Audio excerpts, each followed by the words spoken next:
अस्सलाम वालेकुम बिस्मिल्लाहिर्रहमानिर्रहीम। पाकिस्तान सुपर लीग में आज 11वां मैच खेला गया जो कि मुल्तान सुल्तान हार चुकी है और कांग्रेचुलेशंस टू लाहौर कलंदर्स कि आज उन्होंने अपनी दूसरी फतूहात को समेटा। आज के मैच को ब्रेक डाउन करेंगे और कौन सी ऐसी गलतियां मुल्तान सुल्तान ने की। ऑब्वियसली पहले था 13 ओवरों का मैच हुआ और बड़ी धूम धड़के वाली क्रिकेट हमें जो है वो लाहौर कलंदर्स की तरफ से देखने को मिली। आल दो कि आज हसीबुल्ला ने बैटिंग नहीं की, फ़खर जमान इनकी बैटिंग लाइनअप में नहीं थे, परवेज़ इमॉन को एज एन ओपनर आजमाया गया। तो काफ़ी चीज़ें चेंजेस की गई लाहौर कलंदर्स की तरफ से और उसके बावजूद इतना बड़ा टोटल लगाना। और अभी भी मैं समझता हूँ कि मुल्तान सुल्तान ने आखिरी 3 ओवर्स में कदरे बेहतर बॉलिंग की, otherwise they will be going for 200 और 13 ओवरों के अंदर 200 चेज़ करना फिर ऑब्वियस सी बात है कि वो अनएक्सेप्टेबल हो जाता, जो कि नामुमकिन सी चीज़ होती। First of all congratulations to Lahore Qalandars again and I hope कि शादाब खान, आपके शाहीन शाह अफरीदी जिस किस्म की परफॉर्मेंसेस पाकिस्तान सुपर लीग के अंदर आकर देते हैं, काश काश काश कि ये यही किस्म की परफॉर्मेंसेस पाकिस्तान की नेशनल टीम के लिए भी दें और हमें वहाँ पर मैचेस जितवाएं। मैंने एक जुमला सुना था, प्रॉबेबली हफीज़ भाई जो हैं हमारे लेजेंड, उनके मुंह से कि कुछ इश्तिहारी क्रिकेटर्स आएंगे, वो इस लीग के अंदर परफॉर्मेंसेस देंगे और उसके बाद आगे आप जानते हैं कि उन्होंने क्या कहा था। तो मैं उस पूरे जुमले को कंप्लीट नहीं करूंगा, लेकिन अनफॉर्चुनेटली हमारे क्रिकेटर्स का अब यही लेवल रह गया कि ये सिर्फ पाकिस्तान सुपर लीग के अंदर परफॉर्मेंसेस दे सकते हैं, लेकिन जब इंटरनेशनल लेवल के ऊपर किसी अच्छी टीम के खिलाफ परफॉर्मेंसेस देने की बारी आती है या पाकिस्तान को मैच जितवाने की बारी आती है, अनफॉर्चुनेटली ये फेल होते हैं और बुरी तरीके से एक्सपोज होते हैं। मेरा ये टॉपिक हरगिज़ नहीं है, पाकिस्तान सुपर लीग का 11वां मैच खत्म हुआ। अब टोटली 5 से 6 मिनट के अंदर इस पूरे मैच को ब्रेक डाउन करूँगा और समझने की कोशिश करेंगे कि कहाँ पर लाहौर कलंदर्स ने बेहतर किया और मुल्तान सुल्तान कहाँ पीछे रह गए, क्योंकि पहले दोनों मैचेस मुल्तान सुल्तान ने अनडिफीटेबल, अनप्रेडिक्टेबल बैटिंग के साथ खेले और दोनों ही मैचेस जीते। फर्स्ट ऑफ ऑल लाहौर कलंदर की अगर बैटिंग की बात करें तो नईम और इमॉन आए थे और टू बी वेरी ऑनेस्ट शुरू में इमॉन बड़े पास रहे थे। हमने बांग्लादेशी कुछ फैन से भी सुना, उनके मुँह से भी, कि इमॉन को कैसे लाहौर कलंदर्स ने पिक कर लिया है, हम भी बड़े हैरान हैं। तो ऑब्वियसली इमॉन के ऊपर नज़र रखी होगी लाहौर कलंदर्स के कोचेज़ ने, पैनल ने, और उसी के बाद उनको खरीदा गया है। ऐसा नहीं हो सकता कि विदाउट परफॉर्मेंसेज़ उनको खरीदा और किसी मकसद के तहत खरीदा होगा और आज उन्होंने वो दिखाया। शुरू में वो फँसे हुए नज़र आए, लेकिन आखिर में आके, आखिर से मुराद के 8-10 बॉलों के बाद जिस तरह उन्होंने हिटिंग शुरू की, फिर दोनों ही स्पिनर्स, चाहे वो नवाज़ हो, चाहे वो लेफ्ट आर्म चाइना मैन हो, चाहे वो अराफात मिनाज़ हो, और फिर बैटिंग वो आपके फास्ट बॉलर्स हैं, उन सबको रन्स किए और एट द एंड 19 बॉलों पर 45 रन्स की एक शानदार इनिंग खेल कर आउट हुए।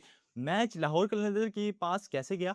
पहला ही ओवर जो कि एक यंगस्टर बॉलिंग कर रहे थे, आई थिंक इस्माइल नाम है, हाँ, if I am not wrong, 26 runs को उन्होंने पहला ओवर दे दिया और टोटल जो मोमेंटम था, सारी क्रिकेट गेम ही मोमेंटम की है, वो कन्वर्ट होकर उनके पास चला गया लाहौर के बाद और उसके बाद लाहौर ने पीछे मुड़ के नहीं देखा।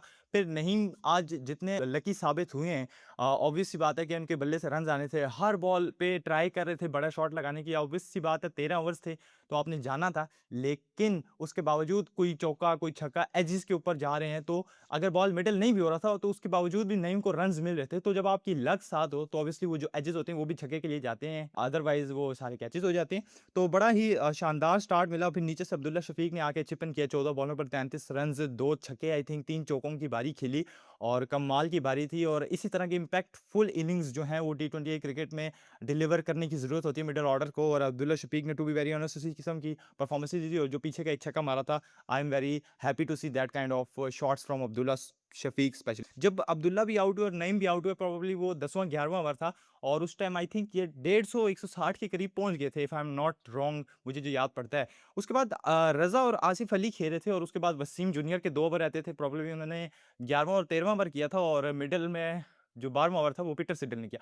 तो जो 11वां ओवर था उसने गेम को थोड़ा-सा कंट्रोल किया, यॉर्कर्स जो है वसीम जूनियर्स के लगे और उन्होंने वो एक अच्छा शानदार कमबैक वाला ओवर किया, थोड़ा-सा जो मोमेंटम उनकी तरफ था, 17-18 रन्स पर ओवर वो स्कोर कर रहे थे। उस मोमेंटम को थोड़ा आई थिंक 8, 10, 11 इतने ही कुछ रन्स दिए थे, ये भी ज़्यादा हैं, लेकिन मैच की सिचुएशन के मुताबिक ये रन्स कम थे, जिसकी बदौलत थोड़ा-सा टीम वापस आई मैच में और ऑब्वियसली पीटर सिडल और ने फिर 12वां ओवर अच्छा किया, फिर आखिरी ओवर में भी वसीम जूनियर ने कदरे बेहतर बॉलिंग की as compare to the whole match, जिसकी बदौलत इनको आई थिंक 185 के ऊपर, हाँ, 185 के ऊपर जो है वो रोकने के अंदर कामयाब हुए। अब जब 185 के ऊपर रोकने में इनको कामयाब हुए तो मैं फुरकान भट्टी को भी साथ सुन रहा था।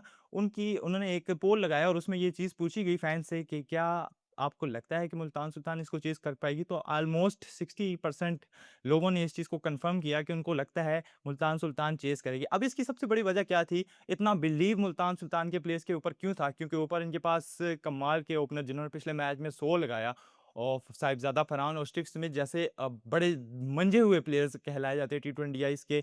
साहिबज़ादा फरहान जिनकी रीसेंट पास्ट परफॉर्मेंसेस हम सबके सामने हैं, और फिर स्टीव स्मिथ ने जैसे अपनी गेम को इन्वॉल्व किया according to the situation of टी20 I cricket in this era, वो बड़ी कमाल की थी। और जिस तरह उन्होंने पिछला मैच हैदराबाद के खिलाफ खेला, 225 का टारगेट आराम से कौन सी चीज़ किया, तो बड़ा लोगों को बिलीव था। लेकिन फिर वही बात कि जब 185 रन का टारगेट आपने 13 ओवर्स के अंदर कंप्लीट करना हो, तो it's never easy for any team, और अगर आपको अच्छा स्टार्ट ना मिले तो फिर आपके लिए प्रॉब्लम्स होती हैं। और वही चीज़ हमें आज नज़र आई कि जब ये लोग दोनों बैटिंग के ऊपर आए तो बड़े फंसे हुए नजर आए। साहिबजादा की हिट्स नहीं लगी, स्मिथ की हिट्स नहीं लग रही थी, और फिर लगातार 3 ओवर शाइन ने की, और एट द एंड शाइन जो है वो स्मिथ को आउट करने में कामयाब हुए, क्योंकि जब टारगेट 185 और रन रेट आपका 2 ओवर्स के बाद 18-19 पे चले जाए, तो फिर बड़ा मुश्किल हो जाता है टीम के लिए कम बैक करना। और एक 2 ओवर्स के लिए अंदर शायद आपको 20-25 का मिल भी जाता ओवर, लेकिन हर ओवर में 18 रन करने इट्स वेरी डिफिकल्ट, और वो भी जब आपने पावर प्ले यूटिलाइज ना कर सको। तो in second inning after 3 to 4 over it's confirmed कि अब हार चुकी है मुल्तान सुल्तान। लेकिन credit goes to Shaheen Shah कि जिस तरह उन्होंने अपने बॉलर्स को यूटिलाइज़ किया, शुरू में ही तीनों ओवर्स का कोटा किया, फिर बीच में मुस्तफ़िज़ुर रहीम को यूज़ किया, सिकंदर रज़ा से बॉलिंग करवाई, और हारिस रऊफ़ को एट द एंड संभाल के रखा। हारिस रऊफ़ ने आज भी रन्स दिए, लेकिन रन्स इतने ज़्यादा थे 185 के, उनको डिफेंड किया जा सकता था, और यही एक वजह बनी कि आज लाहौर कलंदर्स ने अपना ये मैच जीता। अब लाहौर कलंदर्स ने अपना ये मैच तो बड़ा वन साइडेडली जीत चुका है, लेकिन पॉइंट्स टेबल की बात करें तो पिंडीज़ और हैदराबाद किंग्समैन आई थिंक इस टाइम बॉटम के ऊपर होंगे। अभी तक इन्होंने अपडेट नहीं किया था जब मैं ये वीडियो बनाने के लिए बैठा हूँ, और टॉप के ऊपर आई थिंक कराची किंग्स होगी, और दूसरे तीसरे के ऊपर फिर लाहौर और मुल्तान सुल्तान आ जाएंगी। सो पॉइंट्स टेबल के ऊपर इस बार बड़ी जंग टाइप होगी, क्योंकि आपके पास पिछले सीजन्स में 6 टीम्स होती थी, एज़ कम्पेयर्ड ईज़ी होता था इस सीज़न के मुकाबले में। 6 टीम्स में से 4 ने क्वालीफाई करना होता था, अब 8 टीम्स हैं, 8 में से 4 ने क्वालीफाई करना है, तो तकरीबन 4 टीम्स बाहर होंगी, और आपका एक-एक मैच कितना इंपॉर्टेंस का हामी है, वो आने वाले वक्त में हमें इस टूर्नामेंट के अंदर नज़र आएगा। So congratulations again to Lahore Qalandars for delivering that kind of performance in this match, और फॉर फैंस बड़े मज़े का मैच हुआ, कमाल की परफॉर्मेंसेस रही। 13 ओवरों के अंदर 185 जब लगता है तो छक्कों चौकों की बारिश होती है, और टी20 आईज़ के अंदर फैंस यही डिमांड करते हैं कि ऐसी बड़ी इनिंग कोई खेले, और बड़े टोटल वाले मार्जिन के हमें मैचेस मिले। और दूसरी तरफ मुल्तान सुल्तान ने भी जो है वो ट्राई किया, लेकिन ऑब्वियसली बात है जब ओपनिंग स्टार्ट ना मिले तो फिर मुश्किल हो जाती है चीज़ें।